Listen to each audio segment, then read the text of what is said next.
Good morning बच्चों, myself Pratima Jaiswal. This is class 7th online video, chapter 7. We will start today. बच्चों, till chapter 6 all exercise question answer word meaning is given. I hope you all of you completed your exercise and completed your work. Now today we are discuss about the chapter 7. The name of chapter 7 is climate and adaptation. Okay, climate and adaptation बच्चों, climate is refer as our surrounding atmosphere. It means climate means हमारे चारों तरफ के वातावरण को हम climate कहेंगे, atmosphere कह सकते हैं, ठीक है. या किसी भी लिविंग ऑर्गेनिज्म के चारों तरफ के एटमॉस्फेयर को उसका क्लाइमेट कहेंगे बच्चों, ठीक है. जैसे कि अगर कोई लिविंग ऑर्गेनिज्म जो है वो फॉरेस्ट में रहता है तो फॉरेस्ट उसका क्लाइमेट कहलाएगा, और हम लोग प्लेन्स में रहते हैं, कुछ ह्यूमंस माउंटेन में रहते हैं. तो इस तरह से जो भी हमारे लिविंग ऑर्गेनिज्म हैं उनके आसपास, इनके सराउंडिंग्स जो भी एटमॉस्फेयर है उसे हम क्या कहते हैं, क्लाइमेट कह सकते हैं बच्चों, ठीक है.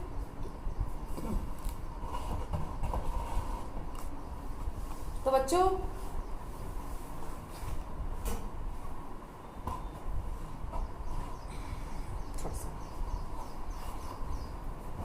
तो let get started. Observe the picture given below. तो हमारा जो चैप्टर है, सभी बच्चे चैप्टर 7 खोल के तभी इस वीडियो को देखें तो आपको समझ में आएगा कि हम क्या बताना चाहते हैं. सबसे पहले हम चैप्टर की जो है मीनिंग को हम पहले मीनिंग को जो है एक्सप्लेन करते हैं. क्लाइमेट तो आपको समझ में आया कि हमारे आसपास जो सराउंडिंग एटमॉस्फेयर है, जैसे कि एक लिविंग कोई भी एक क्लाइमेट जो है वो कई सारे लिविंग ऑर्गेनिज्म का क्लाइमेट हो सकता है, क्योंकि किसी भी एटमॉस्फेयर में एक से अधिक जो है लिविंग ऑर्गेनिज्म रहते हैं, एक से अधिक सब्सटेंस रहते हैं, प्लांट भी रहते हैं, एनिमल भी रहते हैं, डिफरेंट टाइप के प्लांट्स और डिफरेंट टाइप के एनिमल्स रहते हैं. किसी एक एनिमल, एक लिविंग ऑर्गेनिज्म का जो है एक सिंगल का क्लाइमेट नहीं हो सकता है, ठीक है. उसके बाद हमारे चैप्टर का जो सेकंड पार्ट है वो है एडाप्टेशन. तो एडाप्टेशन बच्चों हर एनिमल का अलग अलग होगा, क्योंकि एडाप्टेशन वो चीज है कि एडाप्टेशन एक स्पेशल फैसिलिटी है, एक स्पेशल फैसिलिटी है जिसके अकॉर्डिंग जो है जो लिविंग ऑर्गेनिज्म है वो उस क्लाइमेट में रहने के लिए या सर्वाइव करने के लिए एबल हो जाता है. इसे हम ऐसे समझ सकते हैं कि एक स्पेशल फैसिलिटी, एक स्पेशल क्वालिटी जो हमारी बॉडी या किसी भी लिविंग ऑर्गेनिज्म की बॉडी में डेवलप हो जाता है, जिसके कारण वो उस क्लाइमेट में सर्वाइव कर पाता है अच्छे से. फॉर एग्जाम्पल कैमल्स हैं, तो कैमल्स में देखिए उनके अंदर क्या है कि उनकी जो सेल्स होती है, जैसे हमारी सेल्स हैं, हम एक बार पानी पिएंगे तो सारी सेल्स ज़्यादा वाटर कंटेन नहीं करती, ज़्यादा वाटर होल्ड नहीं करती हैं. तो क्या होता है कि हम जो है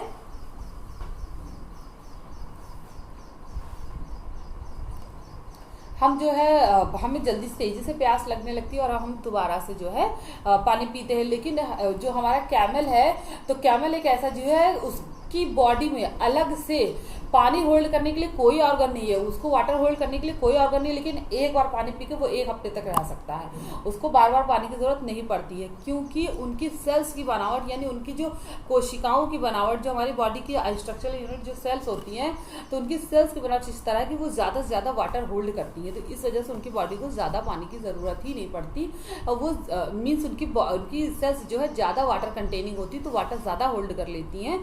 तो इस वजह से जो है कभी भी जो हमारे कैमल्स हैं उनको हम वो इसीलिए जो है डेजर्ट में सर्वाइव कर पाते हैं. जो हमारे सैंडी क्लाइमेट के एरियाज हैं, जहाँ पे बहुत ज़्यादा लेक ऑफ वाटर है, पानी बहुत ज़्यादा कम है, बिल्कुल लीस्ट अमाउंट में पानी है, तो वहाँ पे क्या होता है कि एनिमल आराम से सर्वाइव कर पाते हैं, और हमारे जो अन्य जो अदर जो एनिमल्स है, डॉग हैं, कैट हैं, वो सभी उतना ज़्यादा वहाँ सर्वाइव नहीं कर पाते हैं, क्योंकि इन सभी के पास जो है इनको बार बार पानी की जरूरत पड़ती है, और डेजर्ट में हमारे जो है लेक ऑफ वाटर, पानी की बहुत कमी होती है, ठीक है बच्चों.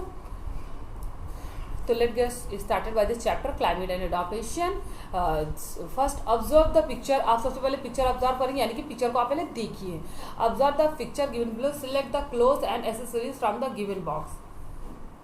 तो बच्चों ये जो पिक्चर देखकर हम यहाँ के लिए क्या है, क्लोजर एसेसरीज हमको क्या है सेलेक्ट करना है। वो ऊपर आपको पिक्चर बॉक्स दिया गया है ना, ये देखिए आपको दिख रहा होगा, ये देखिए आपको ये दिख रहा है ना, ये हमारा जो है पिक्चर बॉक्स है, ये हमारे पिक्चर्स है। तो ये पिक्चर्स जो हमारे नीचे बने हुए हैं इनको देखकर हमें क्या करना है, ऊपर पिक्चर बॉक्स से क्लोजर एसेसरीज जो है वो सेलेक्ट करनी है। तो सबसे पहले जो है हमारा जो है देखिए बिल्कुल फर्स्ट फिगर में क्या है कि बिल्कुल ग्रीनरी है और बिल्कुल शाइनी बिल्कुल सन का बिल्कुल शाइनी स्ट्रक्चर दिख रहा है, लग रहा है कि धूप अच्छी खिली हुई है, ऐसा मौसम है। तो बच्चों इसको देखकर हमें क्या पता लग रहा है कि ये जो है समर सीजन, उनको तो लग रहा है, मुझको तो समर सीजन लग रहा है क्योंकि बिल्कुल शाइनी है, ग्रीनरी है, तो ये समर सीजन है। ठीक है बच्चों, तो इन समर्स जो है हम क्या करते हैं, हम इन समर्स लेदर बूट्स पहनते हैं, नहीं पहनते क्योंकि गर्मियों में तो हमें बहुत गर्मी लगती है और लेदर बूट से क्या करेगा, गर्मी लगेगी, तो हम इसको समर में नहीं लिखेंगे। फिर सेकंड मफलर, तो मफलर भी हम समर में नहीं पहनते तो हम इनको भी नहीं लिखेंगे। वुलन ग्लव्स, तो हम गर्म ग्लव्स भी नहीं पहनते तो हम इन्हें भी नहीं लिखेंगे। अम्ब्रेलाज, हम समर में अम्ब्रेलाज नहीं लेते हैं क्योंकि अम्ब्रेलाज हमें रेन से बचाता है, कभी कभी हम बहुत ज़्यादा शाइनी होता है तब लेते हैं, तो ये भी अम्ब्रेलाज जो है समर का नहीं है एसेसरीज, तो हम इसे भी नहीं लिखेंगे। पोलो नेक स्वेटर, तो हम विंटर में पहनते हैं, गर्मी में पहनेंगे तो हम कैसे, हम सर्वाइव नहीं कर पाएंगे, तो ये भी नहीं।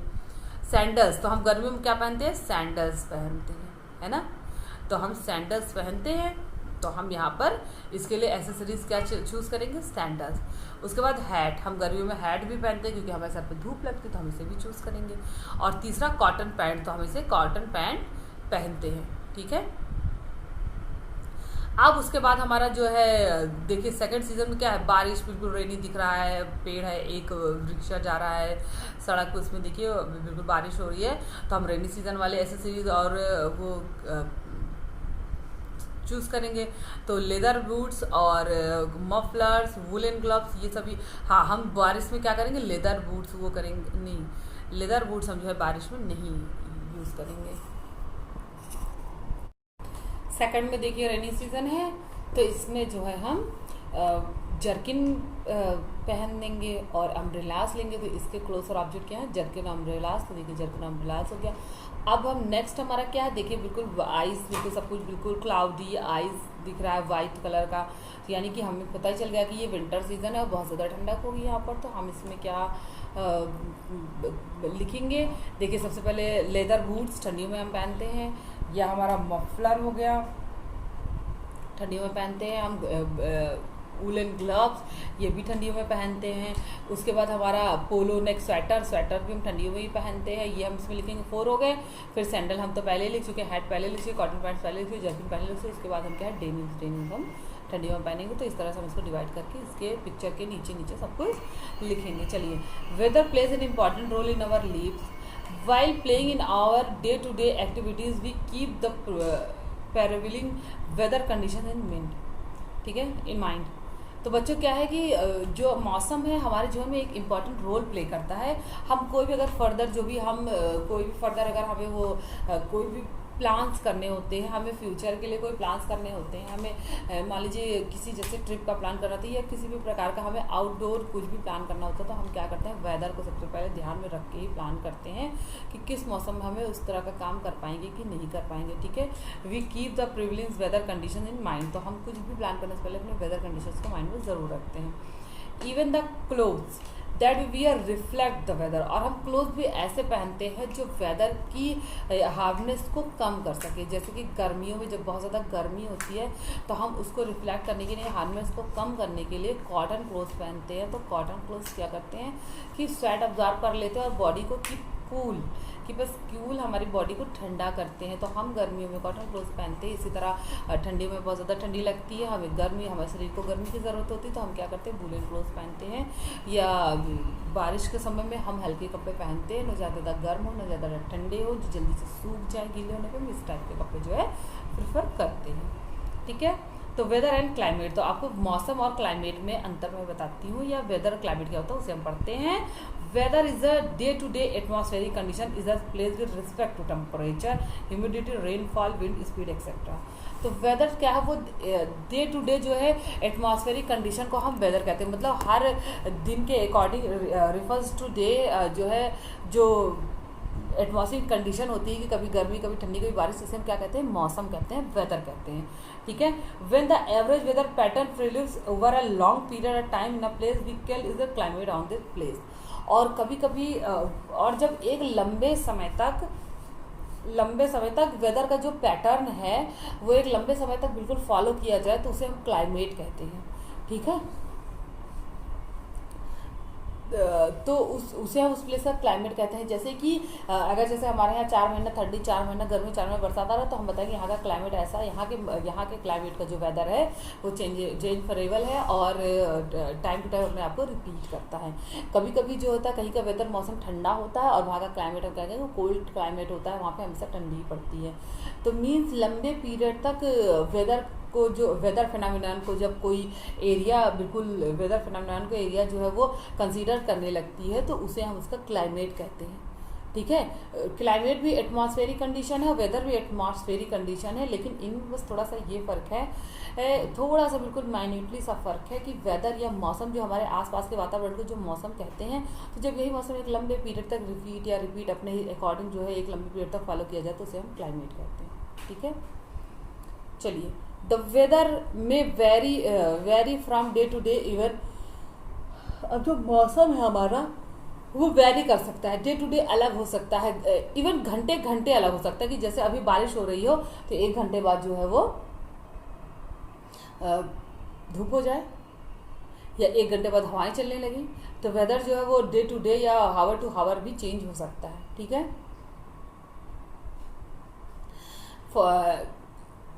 ठीक है। और the climate done not vary the short period. और क्लाइमेट जो है क्लाइमेट जो है हमारा वो वातावरण जो है वो शॉर्ट पीरियड में बिल्कुल चेंज नहीं होगा। उसमें एक सिस्टमेटिकली, या आप कह सकते हैं एक उसमें एक बियॉन्ड द लेवल, एक लेवल बना हुआ होता है क्लाइमेट में, वो एक शॉर्ट पीरियड में वेरी नहीं करता, डिफरेंस नहीं आता है। ठीक है। The climate does not vary the short period but remains constant for several years. ये कई सालों तक जो है स्थित बना रहता है, वो उसका जो है एवरेज वही बना रहता है। ठीक है। For example the Himalayas region is said to have a cold climate. अब जैसे कि आपको एग्जाम्पल के लिए बताते हैं कि हिमालय जो है वो कोल्ड क्लाइमेट होगा, वहाँ का जो वातावरण हमेशा सर्दी वाला रहता है। या फिर हमारे जो केरल या जो हमारे कोस्टल एरियाज हैं वो सभी क्या हैं, वो गर्म क्लाइमेट हम नहीं कह सकते हैं, हॉट क्लाइमेट के होते हैं। वहाँ पर गर्मी ज़्यादा होती है और रेनफॉल भी होता है, रेनफॉल भी ज़्यादा होती है, गर्मी भी ज़्यादा होती है। ठीक है। Because it weather has it.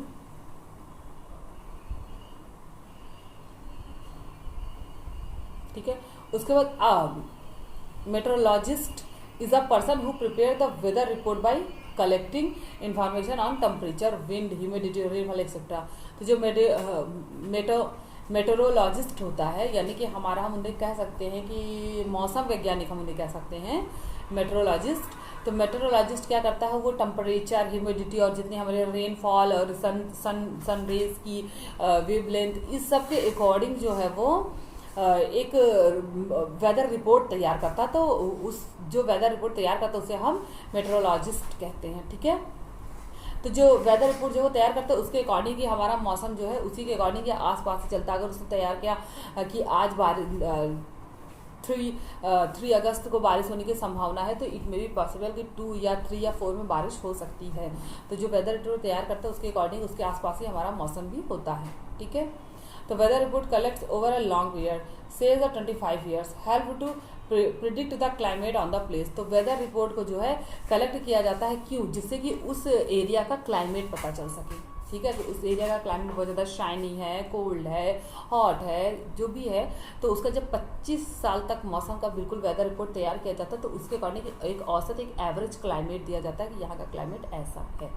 ठीक है बच्चों। तो आपको वेदर और क्लाइमेट आंसर समझ में आ गया होगा कि वेदर जो है दिन ब दिन चेंज होने वाली कंडीशन है, और क्लाइमेट को एक लॉन्ग पीरियड तक, जब वेदर लंबे समय के मौसम को ही हम क्लाइमेट कह सकते हैं। ठीक है, सीधे शब्दों में। ठीक। तो factor affecting the weather of a place, तो किसी प्लेस का वेदर किस किस फैक्टर से अफेक्टिंग होता है उसको हम पढ़ते हैं। The factor affecting the weather is particular place are given below.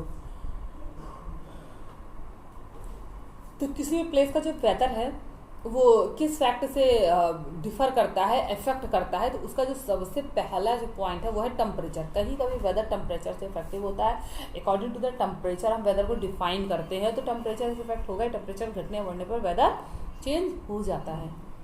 Temperature is a measure of heat content of the atmosphere. तो टेम्परेचर जो है एटमॉस्फेयर के हीट कंटेंट को नापने के लिए जो है, हीट कंटेंट को जो नापते हैं, तो उसके लिए हम किस यूनिट का यूज करते हैं, टेम्परेचर का। ठीक है। When you wake up in the morning you may have notice the pleasant coolness around you. तो आप जब सुबह उठते तो आप देखते हैं कि आपके किनारे एक बहुत ज़्यादा प्लीजेंट, खुशनुमा जो है एक ठंडक आपको आसपास जो है महसूस हो रही है, बहुत ही अच्छी सॉफ्ट ठंडक। ठीक है। You may have noticed the pleasant coolness around you during the summer season, but all day events the weekend you feel air turning warmer। लेकिन जैसे जैसे दिन बढ़ता जाता है, गर्मियों की बात हम कर रहे हैं, तो दिन बढ़ता जाता है, तो उस टाइम में क्या होता है कि हमारा जो दिन है वो गर्म होता जाता है। दोपहर समय बहुत गर्मी, फिर और ऐसे धीरे धीरे उसमें हवा में जो है वार्म बढ़ता जाता है। ठीक है। That happens when the sun rays warm up the earth along with the rock, soil and water present on the earth surface। तो ये वार्म बढ़ने का रीज़न क्या है कि जो सन रेज अर्थ पे पड़ती है, तो अर्थ में मौजूद वाटर, अर्थ सरफेस में मौजूद वाटर, सॉइल, रॉक्स, इन सब का क्या है, टेम्परेचर बढ़ता है। इस वजह से जो हमारी एयर है वो भी हीटअप हो जाती है, गर्म हो जाती है। ठीक है बच्चों। और नाइट में क्या है, ये डाउन हो जाता है, ठंडा हो जाता है।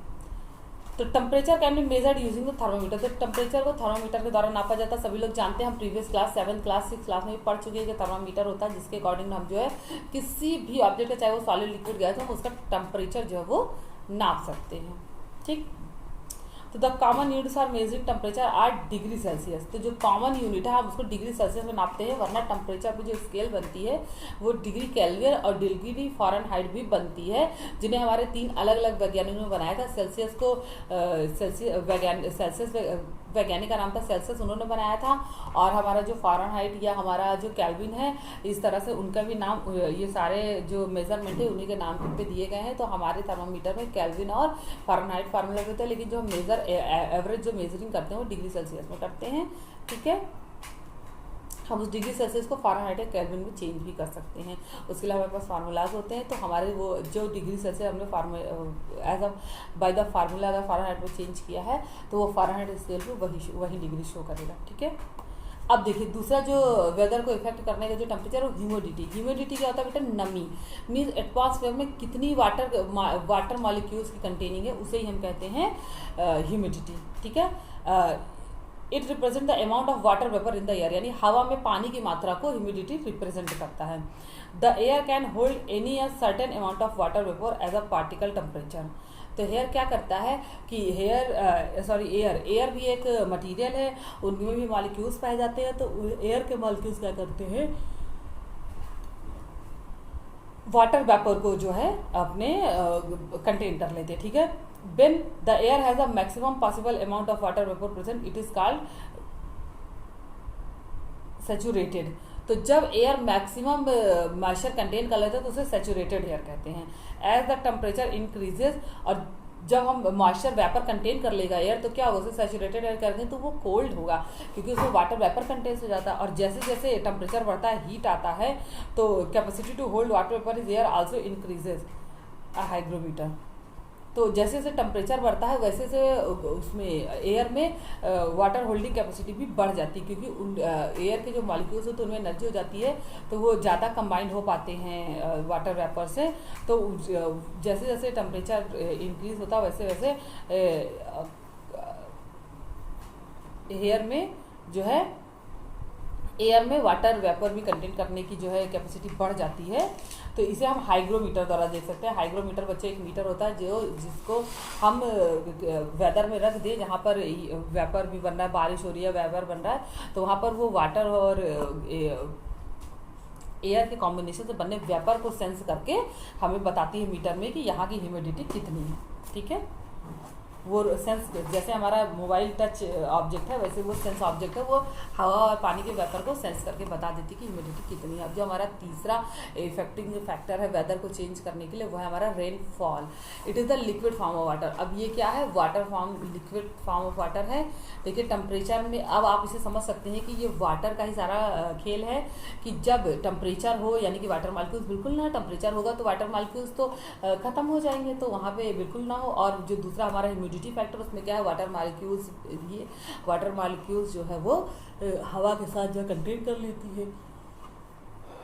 हमारा जो तीसरा जो पॉइंट है रेनफॉल, उसमें क्या होता है कि वाटर मालिक्यूल्स वाटर ड्रॉपलेट्स के अकॉर्डिंग जो है वो पृथ्वी पर आते हैं या पृथ्वी पर गिरते हैं और एटमॉस्फेयर में the liquid form of water that reaches the surface of the earth, atmosphere के सर्फेस पर पहुंच जाते हैं earth from the atmosphere. When the temperature of the air falls the water vapour present in it. तो जब air का temperature fall होता है तो उसमें वाटर वेपर प्रेजेंट हो जाते हैं, तो जब रेनफॉल होता है तो टेम्परेचर डाउन हो जाता है। ठीक है। Cloud from when condensation take place heavy then fall down as rain. तो जब टेम्परेचर डाउन होता है तो जो क्लाउड होते हैं वो वाटर ड्रॉपलेट्स में चेंज होता है और हैवी रेनफॉल के रूप में अर्थ सरफेस पर प्रकट होते हैं या अर्थ सरफेस को ऑक्यूपाई करते हैं या अर्थ सरफेस पर गिरते हैं। When the temperature is the air is very low, the droplets from the cloud freeze into crystal। और जब टेम्परेचर बहुत ज़्यादा कम होता है तो क्या होता है कि जो क्लाउड्स के ड्रॉपलेट्स हैं वो फ्रीज हो जाते हैं। ठीक है, वो हैवी रेनफॉल के रूप में नीचे नहीं आते। जब टेम्परेचर हाई रहेगा तब भी हैवी रेनफॉल के रूप में नीचे आएगा, जब टेम्परेचर बहुत कम हो जाएगा तो हैवी रेनफॉल के रूप में पृथ्वी के अर्थ के सरफेस पे नहीं आएंगे, वो आइस बन जाएंगे, क्रिस्टल का रूप ले लेंगे। ठीक है, जिसे हम बर्फ कहते हैं, जो स्नो फॉर्म करते हैं। During winter the temperature falls after sunset, water vapour coldness near the ground and looks high hazy to human eye that is known as fog. तो समर के टाइम में क्या होता है कि वाटर वेपर जो है वो ठंडियों के कारण बिल्कुल अर्थ सरफेस के पास बन जाता है, तो उसे हम सुबह के समय बाहर देख सकते हैं। तो इसे हम क्या कहते हैं, कोहरा कहते हैं, फॉग कहते हैं। ठीक है, तो यही फॉग बनने का रीज़न क्या है बच्चों, कि वाटर ड्रॉपलेट्स बिल्कुल अर्थ की सरफेस पे बन जाते हैं, जिन्हें हम फॉग कहते हैं। ठीक है बच्चों, तो आपका जो है चैप्टर बस यहाँ तक नहीं। अभी आपको factor the effect the climate of the अर्थ। तो अभी तक तो हमने वेदर को इफेक्ट करने वाले फैक्टर पढ़े थे, अब क्लाइमेट को इफेक्ट करने वाले फैक्टर जो हम नेक्स्ट वीडियो में डिस्कस करेंगे। और आपको अब आपका ये 7th चैप्टर, तो इसके साथ आपको जो है नोट्स प्रोवाइड कर दिया जाएगा, जिसको आप सब लोग अपनी कॉपी में एज अ होमवर्क कर लीजिए। तो good luck for your homework.